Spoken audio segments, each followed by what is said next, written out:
خداوند کے عظیم اور بابرکت نام میں آپ سبوں کی سلامتی ہو۔ میرا نام جوشوا سائمن ہے اور میں PJEFC اردو سروس میں خدا کی خدمت سر انجام دیتا ہوں۔ آج مجھے بہت خوشی ہے کہ ایک بار پھر اس سبت کے دن خدا نے ہم سبوں کو اس آن لائن پلیٹ فارم کے ذریعے سے اپنی عبادت کرنے کا موقع بخشا اور خدا کے کلام کو سننے کا فضل بخشا ہے۔ آئے ہم سب مل کر خدا کی عبادت کے لیے اپنے آپ کو تیار کریں اور میرے ساتھ زبور 150 کی تلاوت سنیں۔ خداوند کے پاک کلام میں یوں لکھا ہے، زبور 150۔ خداوند کی حمد کرو، تم خدا کے مقدس میں اس کی حمد کرو، اس کی قدرت کے فلک پر اس کی حمد کرو، اس کی قدرت کے کاموں کے سبب سے اس کی حمد کرو، اس کی بڑی عظمت کے مطابق اس کی حمد کرو، نرسنگے کی آواز کے ساتھ اس کی حمد کرو، بربت اور ستار پر اس کی حمد کرو، دف بجاتے اور ناچتے ہوئے اس کی حمد کرو، دار سازوں اور بانسری کے ساتھ اس کی حمد کرو، بلند آواز جھانج کے ساتھ اس کی حمد کرو، زور سے جھنجھناتی جھانج کے ساتھ اس کی حمد کرو، ہر متنفس خداوند کی حمد کرے، خداوند کی حمد کرو۔ عزیزوں، آئے ہم اپنے سروں کو جھکائیں اور خداوند سے دعا کریں۔ مسیح یسوع کے عظیم اور بابرکت نام میں خداوند ہم تیرا شکر کرتے ہیں کیونکہ تو نے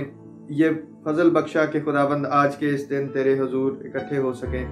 خداوند ہم دعا کرتے ہیں کہ عبادت میں شروع سے لے کے آخر تک تیرا پاک روح ہماری مدد اور رہنمائی کرتا رہے، اور خداوند جس طرح سے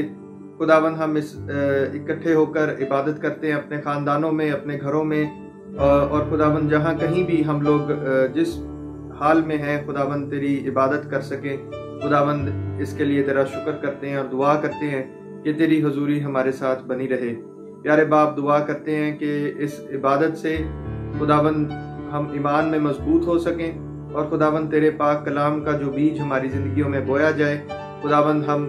اس کے وسیلہ سے خداوند تیرے کلام پر عمل کرنے والے اور تجھ میں بڑھنے والے ٹھہر سکیں، کیونکہ میں یہ سب کچھ تیرے پیارے بیٹے ہمارے منجی خداوند یسوع مسیح کے وسیلہ سے مانگتا اور پا لیتا ہوں، آمین۔ عزیزوں، اب وقت ہے کہ ہم خداوند کی حمد اور ستائش میں شریک ہوں۔ سو کوائر کے ساتھ مل کر ہم پورے جوش کے ساتھ خداوند کی حمد اور ستائش کریں۔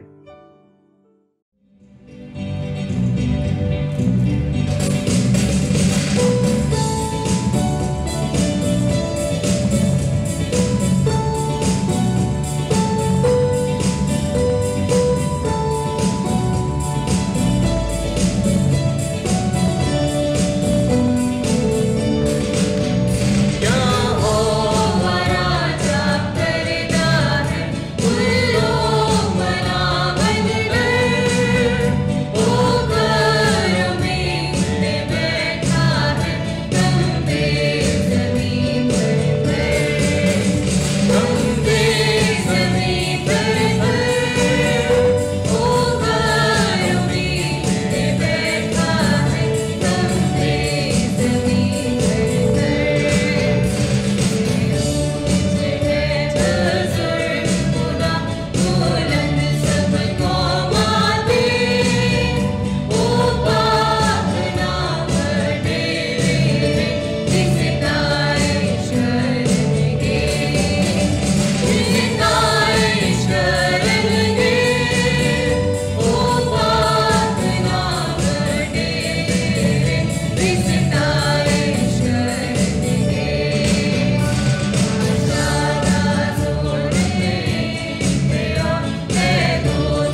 پڑھتے ہوئے ہم سیالکوٹ کنونشن گیت کی کتاب میں سے گیت نمبر 209 اور روح کی خوشی میں سے گیت نمبر 7 گا کر خداوند کی ستائش کریں گے۔